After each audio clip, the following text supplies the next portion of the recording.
Hey guys, Shonda here. The little one's hair is done. I know I mentioned in the previous video that I was going to come to you guys and, kind of talk about our hair journey, but that was like a month ago. She was literally running around looking like Bebe's kid, and I needed to get her hair done. So I braided her hair up about a week ago, and I promise once I take her braids down, we'll kind of start her journey there. Today we're going to talk about mine. The plan or my goal, and I actually did this last year, is to go heat free for the remainder of this year. I'm actually going to try to go longer. When I say heat free, I mean like extreme heat, like flat irons, and blow dry my hair on high heat and high pressure. My hair, I do still need to blow dry it because it's aggressive, and while my hair is fine, it's definitely tightly wound or tightly curled. I'm extremely tender head as well. And so those factors together on wash day requires me to blow out my hair. I can't get around it. Also, I really hope that I don't look like an absolute fool with these glasses on. I just feel like I've had them for so long and I never wear them, and I like them. And it's a vibe. I kind of wanted to just talk to you guys about what I am going to be using or what I've been using. Honestly, I've noticed that my hair thrives the best when I literally don't do anything to it. And as I'm getting older, and busier in life, I find that I really don't manipulate my hair too often. Honestly, hair is just not like number one on my radar the way that it used to be back in the day. Like, I literally had to make sure that my hair was done every week. If it was a sew-in, I would leave it in no longer than a month and things like that. And like now, like the longest sew-in, I think I was last year I had that sew-in for like 3 months, and it was horrible. Now, I will never, ever, ever leave a sew-in 3 months again. When I took it down, oh boy, it was like, yo, you've never done this before, so why are you trying to do it now? I had a lot of new growth and a lot of tangling, and so I will never do 3 months again, but 2 months, that's my stretch. I will do that if I decided to wear a sew-in, unless I didn't like the sew-in, and then that's a whole nother ballgame. In 2018, I went from, I'm sorry, my eyelashes are real long and they keep getting caught on the tips of, I really want to say it was the middle of March. And I didn't straighten my hair up until my holiday party, which was in December. So I went a good almost 9-month stretch without any kind of like serious heat manipulation. Again, I really wasn't even blow drying too often because I was wearing more natural hairstyles. I kind of hate the term natural hairstyles because why does it have to be natural? I mean, obviously my hair is in its natural state. Why is that a term? Like, can it just be I decided to wear my hair this way? The reason why I wear my hair the way that I do, I don't relax. I'm not going to even say I wear it natural because this is my hair. The reason why I don't relax or process my hair is because I never kept up with it. Back in the day, I used to wear relaxers all the time. Back in the day, my hair was cut short. I used to keep my hair short all the time, which required me to relax it all the time. And then even when it grew out, I kept it relaxed because that's what I knew. I had been wearing relaxers since I was a kid, like a small kid too, because my hair is just so fine, but it's so curly. It's like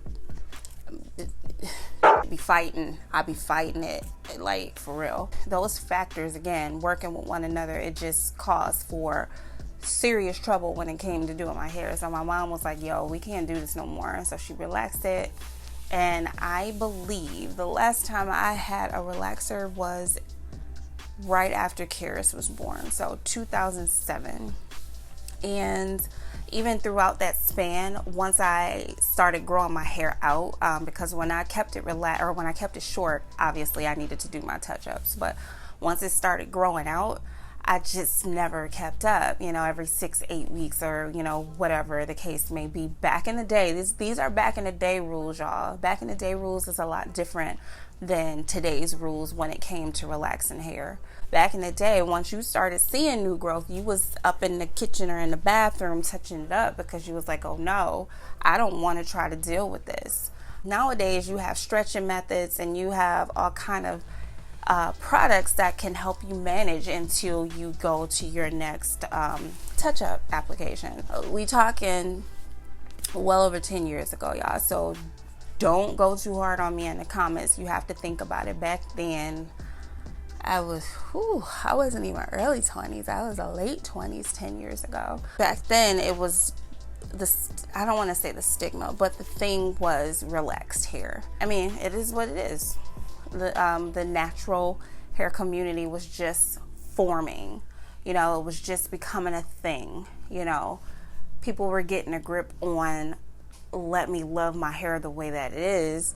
And that's, you know, that's a whole nother video. I don't want to get too deep into that because while I wear my hair in its natural state, I am not hardcore natural. I don't really know what that means. So just to keep it as least controversial as possible, I wear my hair the way that I wear it because I don't like chemicals and I don't like processes in my hair. It has nothing to do with any other reason than that. And so again, when I had my relaxers, once my hair was starting to grow out, I just never kept up with those touches. I tried T-laxing, that didn't work. The term T-laxing is the art of adding the relaxer in but not letting it process the entire way through. It didn't work, and so I was like, yo, it's just not for me. I'm gonna let it grow out, and then eventually just started cutting it out. I never big chopped or anything. It's just one day after a trim, I just didn't have any relaxed hair anymore. That's how I came around to actually, you know, keeping my hair within its natural state. With all of that being said, what I find that works for me is absolutely nothing. You know, it came a point in time where I went out and spent all of this money on all of these products, all of these different products, and by all means, a lot of them I would like to think did what they said that they were going to do, but I could also get that kind of a same result with the cheaper products that you can get at the drugstore, you know, and that's just me. These are all my personal beliefs for my hair, y'all.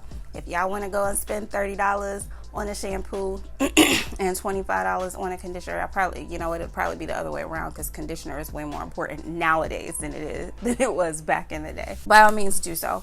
I'm not going to do it. That's going to segue me into the products that I've been using, and there's a couple that are missing because one, I have to go buy more of one of them, and the other one I cannot for the life of me find. What I noticed, and I've been actually using these products for years.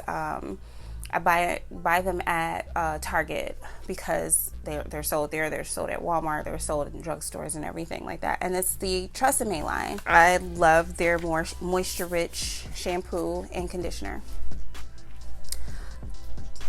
That's all. Literally, guys. That is it. It could be partially because my hair is fine. It's not as thick and it's not as coarse as other girls. This works. It works for me. I wash my hair. I condition my hair. If I want to do a black tea treatment, I will use my moisture-rich conditioner. And I'm not even gonna lie, throughout the years, I mean, I've been using this stuff since I've known about it, like literally years. And there came certain points within those years that I tried something different. And to be honest, you know, some of the more hyped up stuff just wasn't working. It didn't seem like it was giving my hair the moisture that it needed. Maybe I had trained it to like this stuff. I don't know. Other stuff does work. Like Main Choice products, absolutely love their products. I absolutely love them. That would be something that I would continue to use in my regimen when I felt like I needed a more stronger cleanse. For every week wash or every other week or whenever I wash it. It's more so whenever I wash it these days. I'm gonna turn to my Moisture Rich. This stuff, I love it. It works good on my hair. It works good on Kera's hair. Kera's hair is a little bit thicker than mine. It used to be a lot thicker than mine. We'll talk about that in her video. Another thing that I've been using lately, and I just started using this year, was this Tresemme heat protectant spray. And this one is Keratin Smooth with marula oil, 5 benefits, 1 system, anti-frizz, detangle, shines, softness, tames flyaways, heat protection up to 450 degrees, yada yada yada. I bought this from Target as well. I'm not really a label reader, and that's probably something that will spark some debate in the comments. Have at it.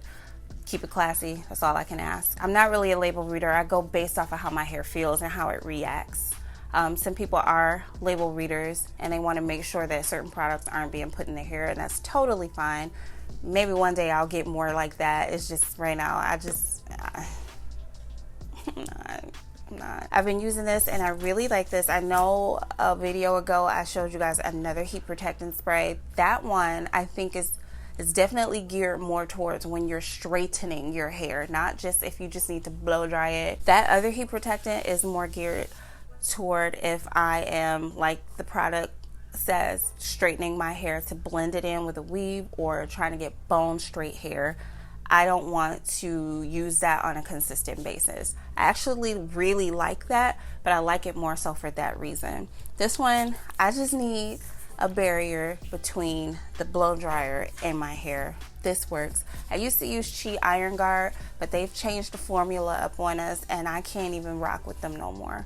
I used to be a diehard Shea Iron Guard fan, but now it just leaves my hair crunchy, or it left my hair crunchy and just it ain't for my hair. It ain't for us. It's not for us anymore. This one is. I really like it. The other product that I used was from, remember back in the day, Pink Oil Moisturizer. I know everybody used Pink Oil, and if you didn't, I don't know where you lived at. Everybody in Detroit did. It's a newer, it's not the old back in this day Pink Oil, thick, greasy, pink or runny, greasy Pink Oil Moisturizer. It's a actual, oh my God, I cannot for the life of me think of what it is, and I cannot find it. I don't know where it is, but I'll try to insert a picture in the video and I will leave my thoughts about it in the comments below.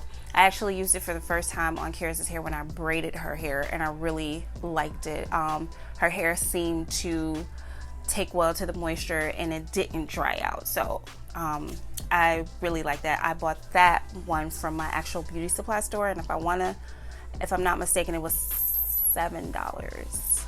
This is probably another item that's gonna spark some debate because of the actual ingredients, but I don't care. My hair loves this stuff. Point blank period.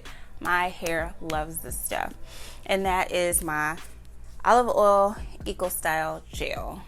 My hair loves this stuff. The only gripe I got about it is once it dries out, it gets flaky, but either I had already had too much product buildup or I just need to put a spray bottle. I normally do a spray bottle with conditioner, my moisturist conditioner, and then smooth it back out. It'll reactivate the gel and lay it back down. But when I tell you my hair thrived off of this stuff, this is literally one of the only products that I used in my hair last year, because I wore a lot of ponytails, which is weird, but I wore a lot of ponytails and things that required gel, and this is literally, I did try the other one that they came out with after this. I want to say it was the castor oil one, I think, but that didn't hold my hair at all. I don't know.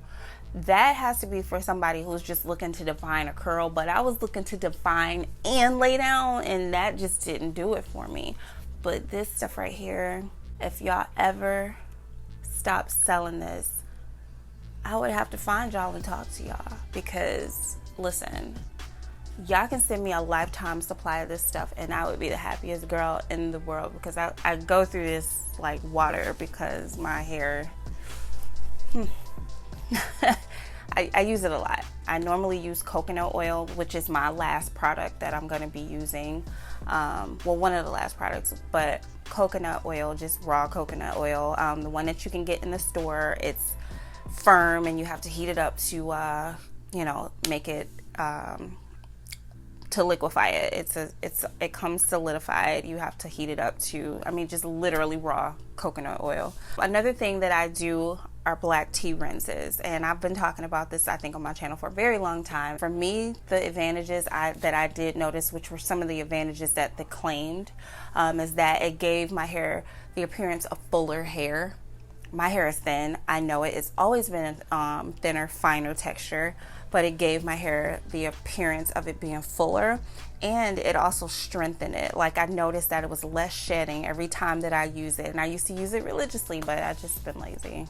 I haven't used it in a while. But on my next wash day, I will definitely use it, and I'll film it so that you guys can get a little bit more in depth of what I'm talking about. Keeping it simple, guys, we're going to use the Moisture Rich Collection Tresemme. If y'all want to send me a lifetime supply of this stuff, then I would appreciate it too, because I done gave y'all a lot of money over the years. A lot of money. But my Tresemme Moisture Rich Collection, I typically buy mine at Target. For my heat protectant, I've been using this Tresemme heat protectant Keratin Smooth with marula oil. I think I got this at Target also. Moisturizing and sealing, I'm gonna start using that pink oil moisturizer. I'm sorry, I don't have it to show you. I don't know where it is. I'm pretty sure I just literally used it. I have no clue where it is though. But I'll put it up here again, and I'll list everything about that in the description below. For sealing, regular coconut oil. The gel that I use, my Eco Style Olive Oil Gel. And for strengthening or added source, the black tea. Any kind of black tea would work. I normally get like store brand black tea, whether it's Market Pantry from Target or even Spartan brand. Any kind of black tea. It doesn't have to be anything too expensive unless you just, you know. Yeah, that's pretty much what I'm going to be using. I don't want to overcomplicate things and buy a whole bunch of things and it just sits and I never use it and then I have to toss it. So that's what I've done. I have so many products that I still need to go and toss out because they've literally just been sitting for years. Let's talk about my hair. I'm going to try to do this fast because I realize that I've talked a lot. But I washed it last night and that's literally all I did. I haven't put anything else in it. Ow, ow, ow.